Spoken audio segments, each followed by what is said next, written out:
अरे मेरा लाला भगवान है। यशोदा को ऐसा लगने लग गया।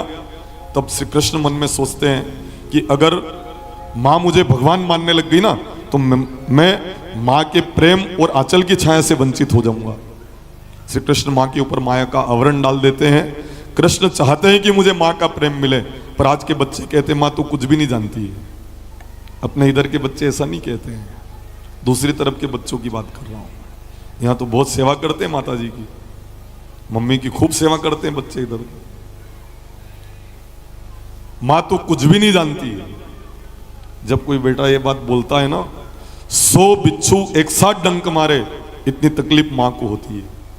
उसको सब याद आ जाता है, कितनी बार मैं तेरे लिए घोड़ा बनकर पीठ के ऊपर तुझे खिलाती थी, पीठ के ऊपर लाद कर चलती थी, तुझे संभालती रखती थी, अपने मुख का कोर निकालकर ग्रास निकालकर तेरे मुख में देती थी, तू बिस्तर गीला करता उस पर मैं सोती और सूखे में तेरे को सुलाती थी। वो सब बातें स्मृति पटल पर तब आ जाती है जब बच्चा कह देता है माँ तू कुछ भी नहीं जानती है। तो फिर कौन जानता है रे कि माँ तू कुछ भी नहीं जानती, ने वी सब जाने। वी में समझ जाना हो, पत्नी के लिए कह रहा है, तू कहीं नहीं जाने वह सब जाने। तो माँ ने पूछा क्यों? कि माँ तू मुझे तू कहती है और वो मेरे को वो कहती है। मु तू नहीं ओ वही हूं। अब है ना मेरी पदोन्नति हो गई है, इसलिए मैं कह रहा हूं तू कुछ भी नहीं जानती और वो सब जानती है। सत्य है मां की कोई उपमा संसार में नहीं है।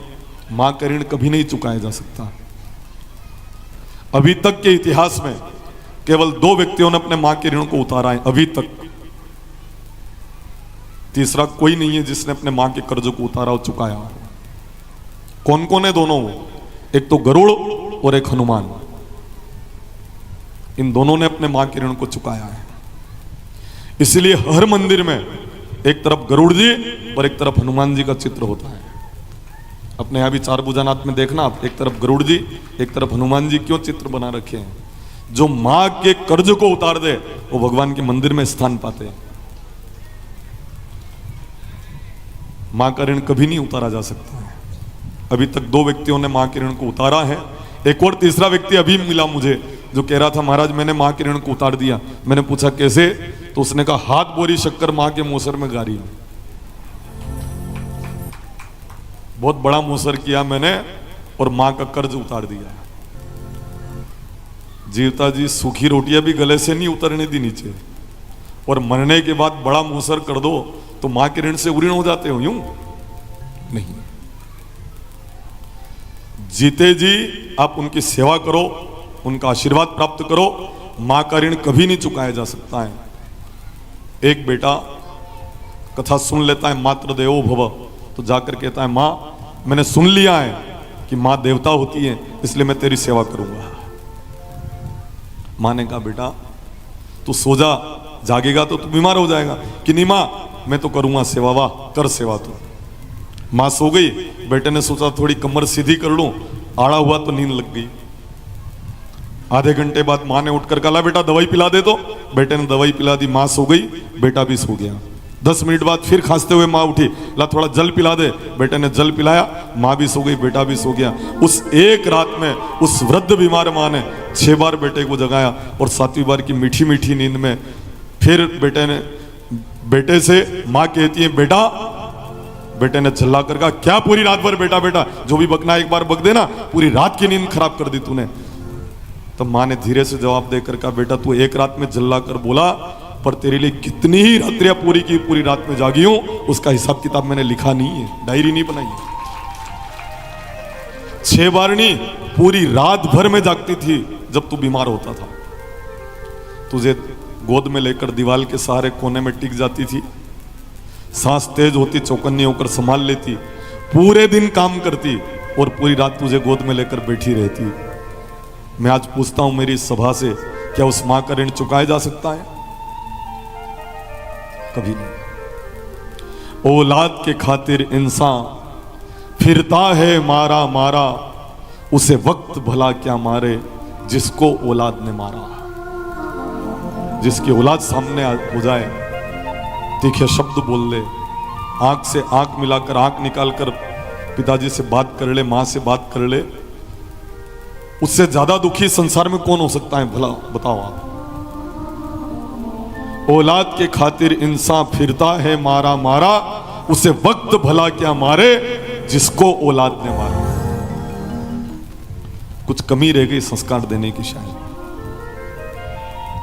इसलिए आजकल बच्चे मां बाप की डांट नहीं सुनते हैं। आजकल समझौता पिताजी को करना पड़ रहा है। पिताजी कहते बेटा मोबाइल मत चलाया करो, बेटा कहता है चलेगा मोबाइल तो, बेटा थोड़ा देर कम चलाया करो, इतनी देर मत चलाओ। यूं समझौते पिताजी को करने पड़ रहे हैं। धमकी दे रहे हैं बच्चे, मैं आत्महत्या कर लूंगा, घर छोड़ के भाग जाऊंगा। संस्कारों में कमी रह गई,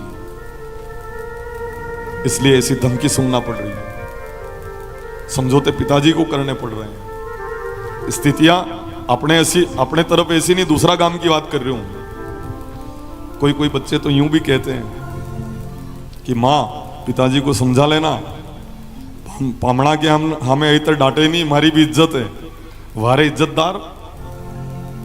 कुछ कमी रह गई शायद संस्कार देने में। हमने शिक्षा तो दिलवाई है पर संतान को संस्कार नहीं दिए हैं, साधन दिए हैं पर संस्कार नहीं दिए हैं। आज एक बहुत ही कड़वी बात मैं आपको कहने जा रहा हूं, साधन नहीं दोगे तो संतान एक दिन रोएगी, पर संस्कार नहीं दोगे तो संतान जिंदगी भर रोएगी और तुम्हें भी रुलाएगी। साधन नहीं दोगे तो एक दिन रोएगा, पर संस्कार नहीं दोगे तो जिंदगी भर रोएगा और तुम्हें भी रुलाएगा। इसलिए साधन दे पाओ न दे पाओ, अपने संतान को संस्कार जरूर देना। और आप नहीं दे पाओ तो बच्चों को कथा में लेकर आया करो। सुभाष चंद्र बोस ने कहा था, तुम मुझे खून दो मैं तुम्हें आजादी दूंगा।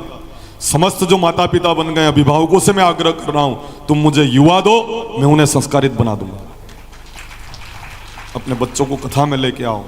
अगर वो नहीं सुधर जाए 7 दिन पूरी कथा सुनने के बाद, तो आप धैर्य खड़ी आकर मेरे से बात करना। और सुनाना तो पड़ेगी, मैं घर आकर तो नहीं सुना सकता हूं। मैंने कथा का हर विषय आपके जीवन से जोड़कर बताया होगा। क्यों बताया है? कि आपको जीने की कला याद हो जाए। आपका कर्तव्य क्या है, उस कर्तव्य को आप सीख लो। वो बोध कराने के लिए कथा के हर प्रसंग को मैंने आपके जीवन से जोड़ने का प्रयास किया है। मां कोई उपमा संसार में नहीं है, इसलिए मां का हृदय कभी मत